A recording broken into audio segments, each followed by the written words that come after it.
İyi geceler benim küçük prensesim. Bugünkü ve 8. masalımız Çizmeli Kedi Masalı. Bir varmış, bir yokmuş. Zamanların birinde güzel mi güzel, yemyeşil vadilerle çevrili uzak diyarlarda çalışkan, iyi kalpli bir değirmenci yaşarmış. Değirmenci, çiftçilerin getirdiği buğday, arpa, susam gibi tahılları ve tohumları kocaman değirmeninde öğütür, un haline getirir ve satarmış. Değirmencinin 3 oğlu varmış. Büyük oğlan ailesine ve evine çok düşkünmüş. Ortanca oğlan çalışmayı çok seven, idealist biriymiş.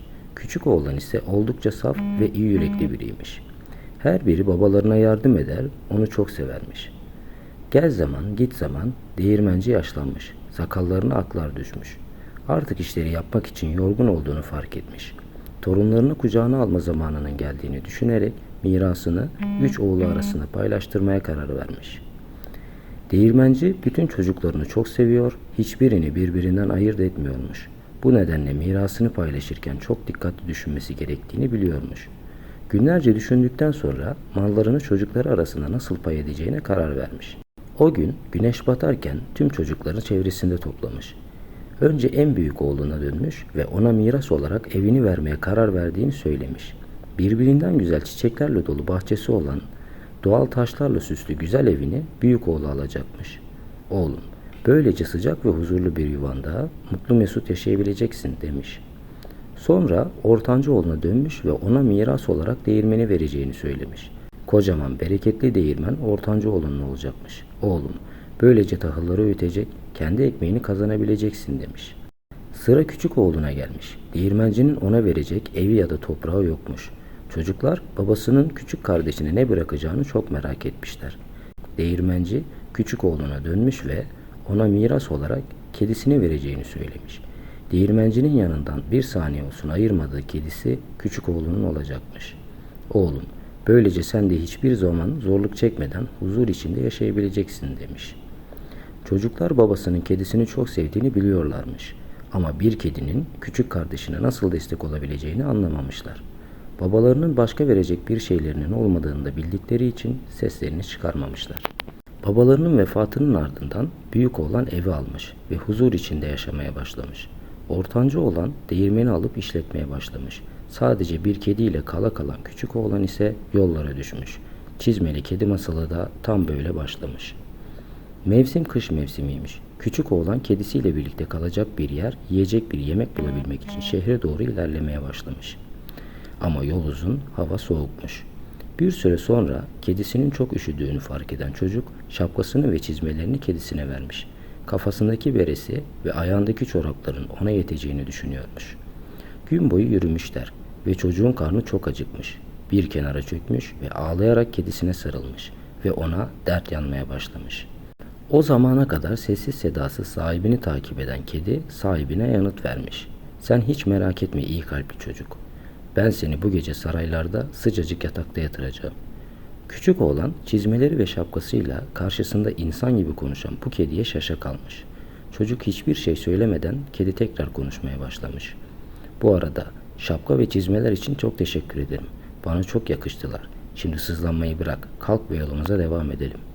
Şaşkınlığını atlatan çocuk bu sefer birkaç cümle kurmayı başarmış.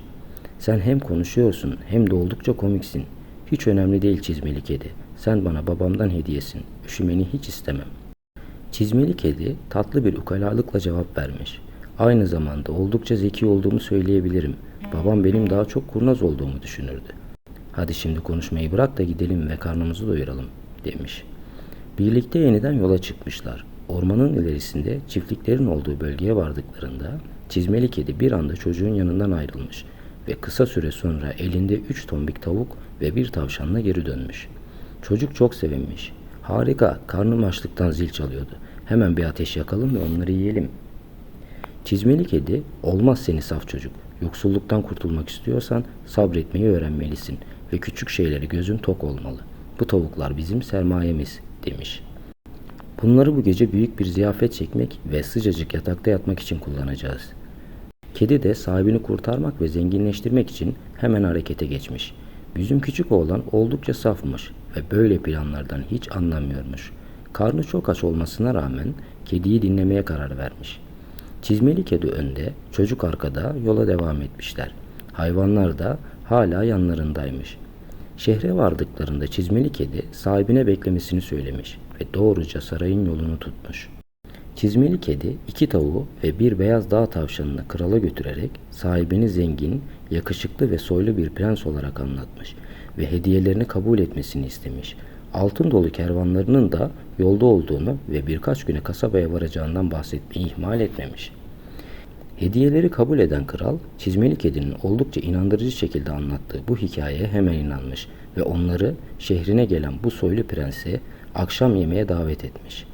Çizmeli kedi bu hoş daveti prense ileteceğini söyleyerek saraydan ayrılmış. Tüm plan tıkır tıkır işliyormuş ancak önemli bir sorun varmış.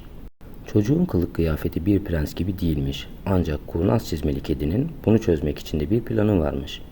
Çocukla birlikte nehrin yanına kadar yürümüşler. Kraliyet arabasının geldiğini gören çizmeli kedi hemen küçük oğlana kıyafetlerini çıkarıp nehre atlamasını söylemiş ve koşturarak kraliyet arabasını durdurmuş. Efendim, yardıma koşun. Soylu sahibimi soydular ve nehre attılar. Onu kurtarın.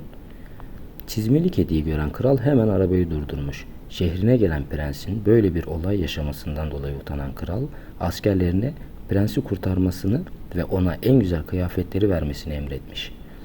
Bizim köylü çocuğu nehirden çıkaran askerler ona hemen kuru giysilerini vermişler. Saraydan gelen yepyeni kıyafetleri üzerine giyen küçük oğlan artık gerçek bir prens gibi görünüyormuş. Kraliyet arabasına doğru yürümüş ve krala teşekkür etmiş. O sırada kraliyet arabasının içinde olan kraliçe ve prenses onları izliyormuş. Prenses bu yakışıklı adamdan gözlerini alamamış. Kraliçe de o sırada bu yakışıklı prensin kızı için çok iyi bir eş olacağını düşünüyormuş.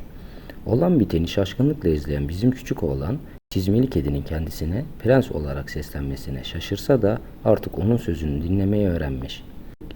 Kralın yanına gelerek önünde eğilmiş ve teşekkür etmiş. Prensin kendi ülkesinde soyulduğunu öğrenen kral bu durumdan dolayı suçlu hissediyormuş. Prense dönmüş ve tekrar özürlerini iletmiş. Artık bizim misafirimizsin demiş. Kral onlar için sarayın en güzel odasını hazırlatmış. Emirlerine hizmetçiler vermiş ve her isteklerinin yerine getirilmesini emretmiş.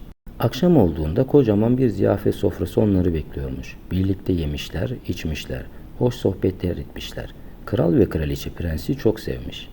Çizmeli kedi birkaç günlük misafirlikten sonra oradan ayrılmaları gerektiğini biliyormuş. Planının işleyebilmesi için halletmesi gereken son bir konu daha varmış. Ertesi sabah erkenden saraydan ayrılmış. Geldikleri bölgenin en güzel şatosunda kılıktan kılığa girebilen ve tüm köylü halka korku saçan bir dev yaşadığını biliyormuş. Hemen yola koyulmuş. Bir süre yol gittikten sonra dağların tepesindeki görkemli şato görünmüş. O kadar büyükmüş ki kocaman kapısına vardığında kedi kapının yanında bir karınca gibi kalmış. Zorla da olsa kapıyı tıklatmış. İçerideki dev kim bu beni rahatsız eden diyerek kükremiş ve kapıyı açmış. Çizmeli kedi her zamanki profesyonel kurnazlığıyla deve selam vermiş. Ben uzak diyarlardaki bir kralın elçisiyim. Kralımız sizin muhteşem meziyetlerinizi ve harika sihir kabiliyetinizi duymuş. Size çok güzel hediyeler iletmemi istedi. Beni içeri alır mısın? Demiş. Bu sözler devin çok hoşuna gitmiş ve çizmeli kediyi içeri almış. Ver bakalım hediyelerini demiş. Çizmeli kedi elbette saygıdeğer efendim. Tabii ki vereceğim. Ancak öncelikle sizin gerçekten her yere nam salmış o ünlü dev olduğunuzdan emin olmam gerekir. İstediğiniz her şekle dönüşebileceğinizi söylüyorlar. Mesela istediğinizde bir aslan olabiliyor musunuz? Doğru mu bu? Diyerek sormuş. Dev çizmeli kedinin sözleri biter bitmez kocaman bir aslana dönüşüvermiş. O sırada neredeyse korkudan ödü kopan çizmeli kedi tamam anladım ama kocaman bir devin kocaman bir aslana dönüşmesi kolaydır. Peki acaba küçücük bir fareye dönüşebilecek misin? Yoksa bizi mi kandırıyorsun? Demiş. Dev bu sözlere biraz sinirlenmiş. Tabii ki dönüşebilirim diye yanıt vermiş. Çizmeli kedi hediyelerimi takdim etmeden önce efendim bir de bunu gösterebilir misiniz? Demiş. Onun sözleriyle hırslanan dev hemen minik bir fareye dönüşmüş. Tabii çizmeli kedi boş durur mu? Tek bir pati darbesiyle midesine indirivermiş ve herkesin başına bela olan devden kurtulmuş. Artık koskoca saray onlara kalmış. Devin sarayında bir sürü altın ve mücevheri de varmış. Çizmeli kedi geri dönerken köylülere bol bol altın dağıtmış ve çevredeki tarlaları, arsaları da satın almış ve tekrardan sarayın yolunu tutmuş. Birkaç günlük misafirlikten sonra prensin ve çizmeli kedinin oradan ayrılması gerekiyormuş. Prens krala ve çok beğendiği prensese veda ederken oldukça üzgünmüş. Tüm güzel günlerin geride kaldığını düşünüyormuş. Çizmeli kedi krala veda ederken "Efendim, biz de sizi sarayımızda ağırlamaktan şeref duyarız. Lütfen bizi kırmayın," demiş. Kral ve kraliçe bu teklife sevinerek kabul etmişler. Çizmeli kedi ve prens yola çıktıklarında bizim çocuğun kafası oldukça karışıkmış. Nasıl olacak şimdi? Tüm yalanlar ortaya çıkacak. Ortada ne bir saray var ne de prens. Çizmeli kedi, "Senin gerçek prenslerden neyin eksik? İyi yürekli, yakışıklı bir delikanlısın. Saraylara paralara gelince onları hiç merak etme, onlar halloldu bile." Şatoya doğru ilerlerken onları devden kurtardığını öğrenen ve bol miktarda altın alan köylüler prensi çok bir sevinçle karşılamışlar. Prens bu duruma çok sevinmiş. Misafirleri gelmeden önce şatoyu bir güzel hazırlamışlar. Kral ve kraliçe geldiklerinde gördükleri devasa şato karşısında çok etkilenmişler ve prensin prensesle evlenmesine rıza göstermişler. Prens ve prenses sonsuza kadar mutlu yaşamışlar ve çizmeli kedi masalı burada son bulmuş. İyi geceler benim tatlı küçük prensesim.